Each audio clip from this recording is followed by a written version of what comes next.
आतंकवादी सजा पाने से बचे रहते हैं।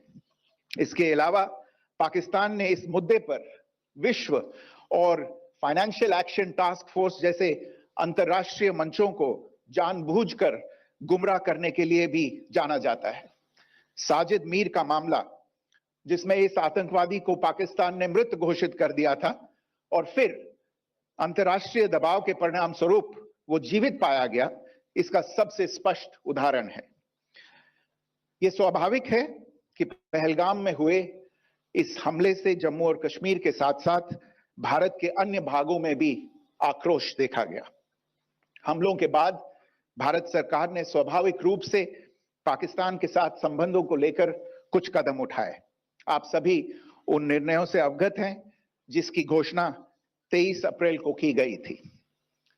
तथापि यह आवश्यक समझा गया कि 22 अप्रैल के हमले के अपराधियों और उनके योजनाकारों को न्याय के कटघरे में लाया जाए। हमलों के एक पखवाड़े के बाद भी पाकिस्तान द्वारा अपने क्षेत्र या अपने नियंत्रण वाले क्षेत्रों में आतंकवादियों की इंफ्रास्ट्रक्चर के विरुद्ध कार्यवाही करने के लिए कोई स्पष्ट कदम नहीं उठाया गया है। उल्टे वो इनकार करने और आरोप लगाने में ही लिप्त रहा है। पाकिस्तान आधारित आतंकवादी मॉड्यूल्स पर हमारी खुफिया निगरानी ने संकेत दिया है कि भारत के विरुद्ध आगे भी हमले हो सकते हैं।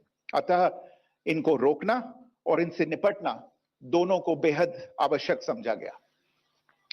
आज सुबह, जैसा कि आपको ज्ञात होगा, भारत ने इस तरह के सीमा पार हमलों का जवाब देने और उन्हें रोकने तथा उनका प्रतिरोध करने के अपने अधिकार का प्रयोग किया है। यह कार्यवाही नपीतुली, नॉन एस्केलेटरी, आनुपातिक और जिम्मेदारीपूर्ण है। यह आतंकवाद की इंफ्रास्ट्रक्चर को समाप्त करने और भारत में भेजे जाने वाले संभावित आतंकवादियों को अक्षम बनाने पर केंद्रित है। आपको यह भी स्मरण होगा कि 25 अप्रैल 2025 को संयुक्त राष्ट्र सुरक्षा परिषद ने पहलगाम आतंकवादी हमले पर एक प्रेस वक्तव्य जारी किया था, जिसमें आतंकवाद के इस निंदनीय कार्य के अपराधियों, आयोजकों, फाइनेंसरों और प्रायोजकों को जवाबदेह ठहराने और उन्हें न्याय के दायरे में लाने की आवश्यकता पर जोर दिया गया था। भारत की आज की इस कार्रवाई को इसी संदर्भ में देखा जाना चाहिए। मोहिनी एकादशी के दिन 2 प्रमुख मोक्ष तीर्थों में कराएं अपने पितरों की शांति के लिए महापूजा। Good morning. Thank you all for joining this briefing. As you are all aware, on April 22, 2025, Pakistani and Pakistan-trained terrorists belonging to the Lashkar-e-Taiba carried out a savage attack on Indian tourists at Pahalgam in Jammu and Kashmir in India. They murdered 26 people, including 1 national of Nepal, causing the largest number of civilian casualties in a terrorist attack in India since the 26 November 2008 attacks in Mumbai. The attack in Pahalgam was marked by extreme barbarity, with the victims mostly killed with headshots from close range and in front of their families.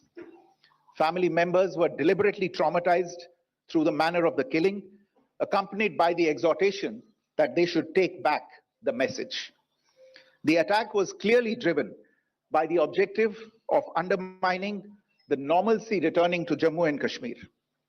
In particular, it was designed to impact the mainstay of the economy, tourism, with a record 23 million tourists visiting the valley last year. The calculation presumably was that harming growth and development in the Union Territory would help keep it backward and create fertile ground for continued cross-border terrorism from Pakistan. The manner of the attack was also driven by an objective of provoking communal discord, both in Jammu and Kashmir and the rest